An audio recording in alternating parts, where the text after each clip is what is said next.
Assalamualaikum dan selamat pagi.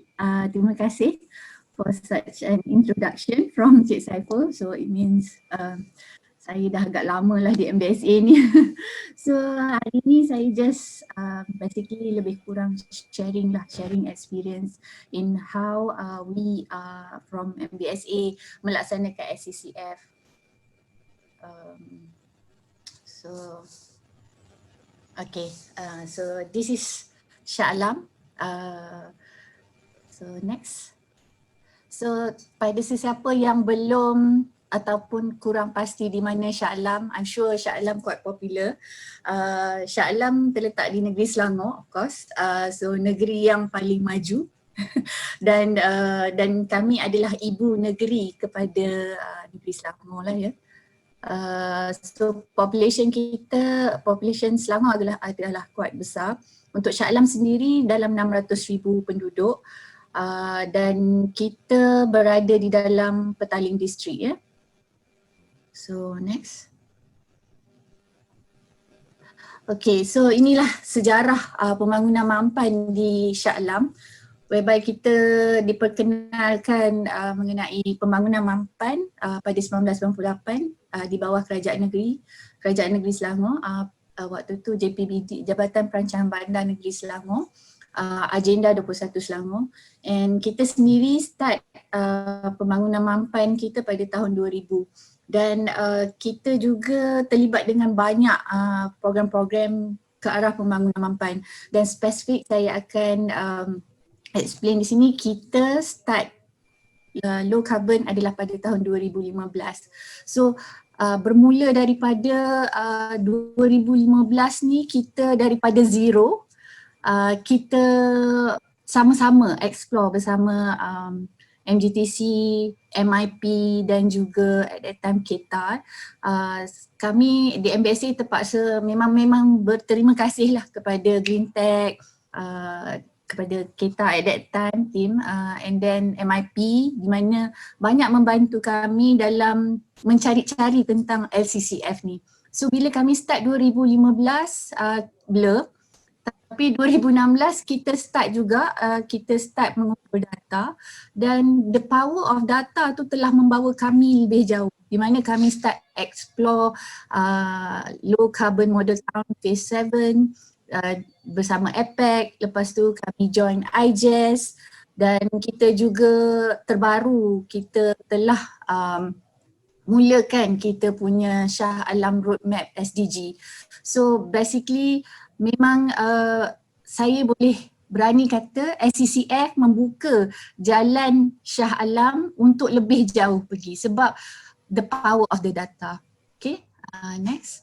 So kita MBSA memang mensasarkan 45% reduction mengikut national reduction ya. So dan kami bermula SCCF kami agak berani pada waktu tu. Buat kami the only PBT yang bercita-cita nak buat city element. Ada 5 elemen ketika itu. Kita ada building, urban infrastructure, urban transportation dan urban environment. So kami buat based on city base, bukan bangunan. Kami buat keseluruhan pusat bandar section 14. Agak berani, tapi that's the journey, sebab kita believe sebagai MBSA, sebagai pengurus bandar, kita perlu melihat secara keseluruhan. Dan from there kita start mapping kan kita punya elemen accordingly to SDG, dan kita build up our target. So kita ada target untuk setiap elemen yang kita sasarkan, dan yang terbaru last year I think kita start dengan LCC challenge, masih mengekalkan 5, dan kami ada masuk untuk 2 zone, dua kategori, zone dan juga untuk bangunan. So of course bila kita buat LCCF, secara automatik kita akan dapat cover beberapa SDG. Kami di MBSA bermula dengan SDG ni sebab projek IJES. Ini saya ucapkan terima kasih pada Plan Malaysia lah bila kami dapat jadi calon frontrunner city untuk mewakili Malaysia. Salah satu daripada syarat yang ditetapkan oleh pihak IJES ialah kami perlu melahirkan laporan pembangunan mampan ataupun SDG report. So from there kita start our gear untuk melahirkan report roadmap Shah Alam. So alhamdulillah kita pun dah launch kita punya roadmap di WUF Abu Dhabi pada awal tahun yang lepas. Okay, next.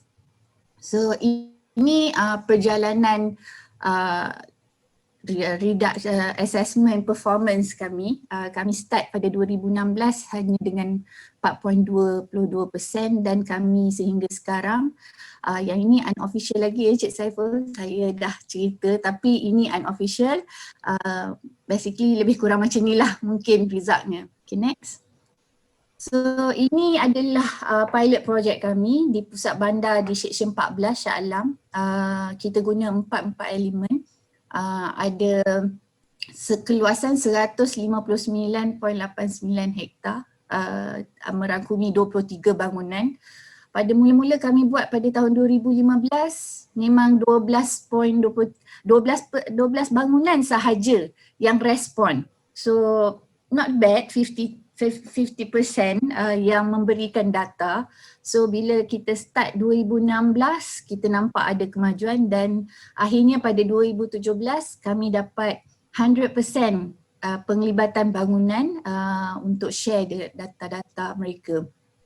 Sebab data-data yang kita perlukan basically adalah data elektrik.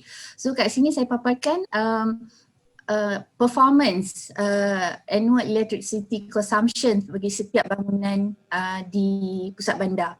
So kita boleh nampak dia punya reduction dan daripada 23 ni 4 bangunan ni memang very serious untuk memasuki challenge dan Avicenna Hospital hantar 2 pencalonan. So next. Macam mana kami melaksanakan by zone tu, kita ada banyak inisiatif lah of course. Kita pergi ke tiap-tiap elemen dan kita lihat di mana ruang yang kita boleh improve, di mana kita boleh cuba untuk mendapatkan reduction. So macam kita tukar energy kita dan kita buat building energy very seriously, and then kita buat water harvesting, kita buat project waste kita from source, and then kita buat recycling every Sunday day, and then kita sediakan facilities untuk mereka recycle. Dan kami juga melihat secara serious on mobility and green areas kami. Selain daripada tu, kami juga ada program-program lain to support SCCF di mana kami melaksanakan Car Free Day. Car Free Day tu memanglah ramai orang argue boleh ke reduce carbon.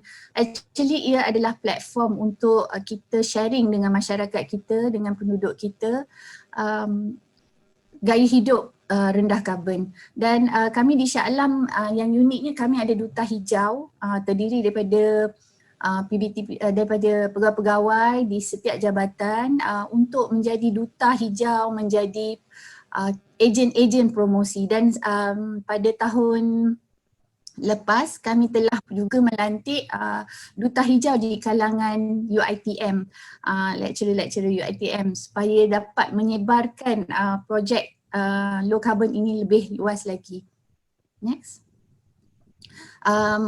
Macam mana kami dapat mempengaruhi 23 bangunan lain di dalam pusat bandar? Kami bermula dengan bangunan kami sendiri. Kami start audit bangunan kami menggunakan peruntukan daripada SEDA. Terima kasih SEDA, kami mohon peruntukan dan kami dapat. Jadi from there baru kami diagnose apa sebenarnya kelebihan dan kekurangan bangunan Wisma kami ni. Bangunan ni dah lama, tahun 80-an. So kami buat improvement. First year with no budget, then kita slowly kita get management punya blessing, dan kalau lihat dekat sini kita dapat pengurangan yang sangat tinggi total saving kita untuk sebulan 200,000. Ya, jadi itu sangat besar. Jadi bila kita share benda-benda macam ni, kita share dan kita dapat beberapa penganugerahan daripada peringkat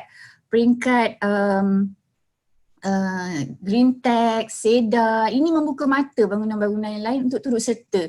Jadi alhamdulillah the others join the boat together untuk kita sasarkan pengurangan karbon di dalam bandaraya pusat bandaraya. Next.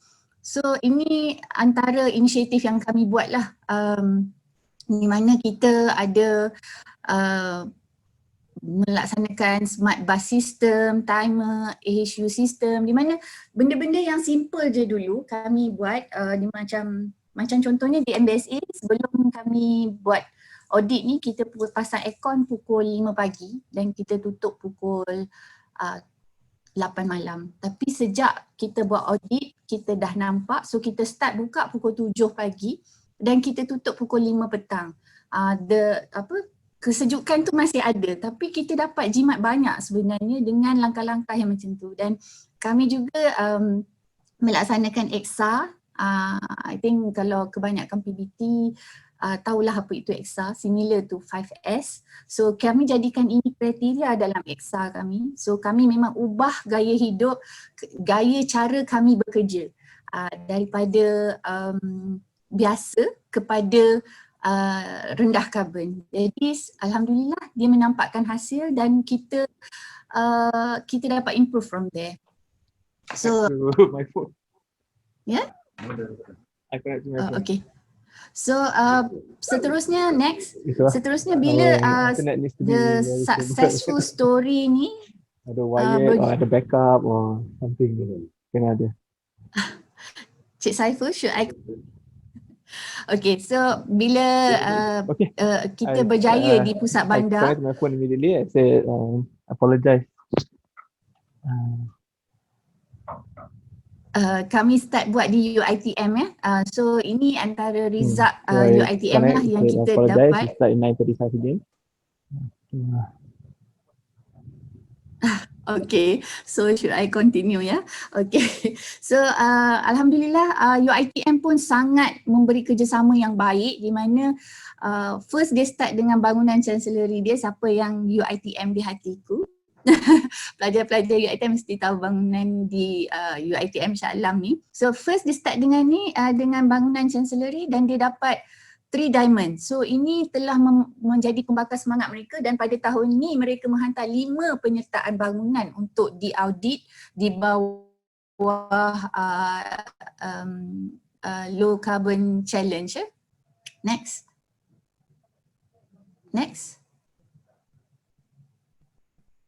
Okay, so kami rasa tak lengkap sekiranya kami tak dilaksanakan di bangunan SUK ataupun bangunan pentadbiran negeri Selangor sendiri. Jadi kami pada tahun lepas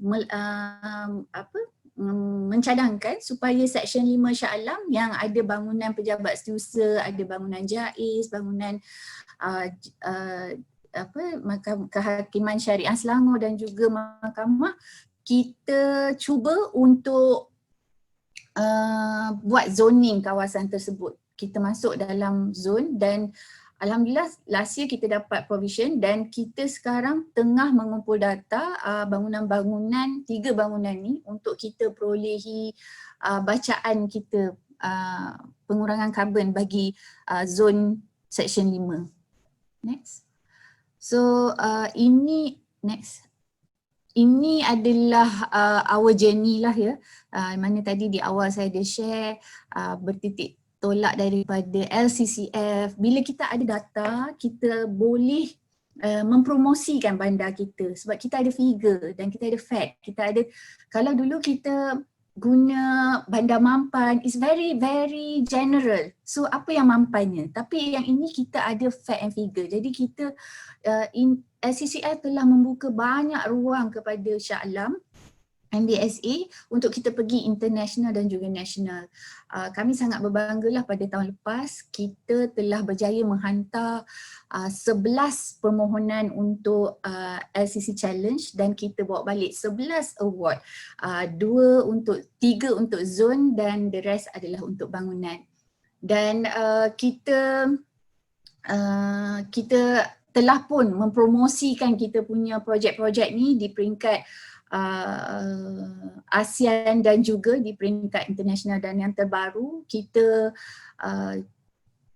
telah present di WOOF 10 dan kita juga telah memenangi beberapa award, salah satunya di MIP Award on LCCF project. Next. So ini yang saya cakap tadi, bertitik tolak daripada situ, bila dipaksa, kita terpaksa dan kita pun buat. Sebab salah satu daripada syarat IJES adalah kita perlu melahirkan SDG report. Walaupun tidak comprehensive as VLR report, tapi I think it's a good enough dan ini membuatkan kami bercita-cita untuk menghasilkan VLR report. Dan pada WOOF 10 yang lepas, pada Februari yang lepas, kami telah pun melancarkan roadmap kami, dan roadmap kami ni adalah merupakan langkah pertama sebelum kami embark with our VLR report yang kita sepatutnya submit pada Julai yang lepas, tapi unfortunately because of the COVID-19 ada beberapa proses yang kami tak dapat laksanakan, dan InsyaAllah kita akan submit pada next year. So kami buat roadmap ni menggunakan penilaian program-program yang kami laksanakan dan juga engagement bersama stakeholders. Next. So inilah tadi berdasarkan program-program yang ada, saya rasa semua PBT di Malaysia, kawan-kawan memang ada melaksanakan program, hanya kita tak susun berdasarkan sebagai SCCF. So saya rasa bagi PBT-PBT lain yang masih ragu-ragu nak buat, tak nak buat, I think this is a good platform untuk kita semua explore. Saya tahu ramai akan kata Shah Alam ada duit, PBT lain tak ada duit. Sebenarnya semua benda yang kita dah buat, memang kita dah buat dan terpaksa buat, hanya kita tak dokumentkan dan kita tak collect data. Dan mengenai, ialah sejak daripada tahun 2019 last year kita dah kena masuk, kalau nak masuk challenge kena bayar. Kami di MBSA anggap ini sebagai inisiatif, ini insentif kepada bangunan-bangunan ataupun pemilik bangunan ataupun kepada bandar itu sendiri untuk kita dapat pengiktirafan sama ada di peringkat nasional ataupun international. So I think kalau hari ini saya mungkin dipanggil adalah untuk share experience dan share macam mana kami melaksanakan SCCF. Pada mulanya memang susah, tapi lama-lama along the journey we learn, and kami di Shah Alam willingly to help. Kalau ada PBT yang nak sama-sama belajar, tak apa, share is caring, right? Caring is sharing. So I think that's all from Shah Alam. Kalau ada masa silalah datang ke Shah Alam. Dan I guess itu saja Cik Saiful. Terima kasih.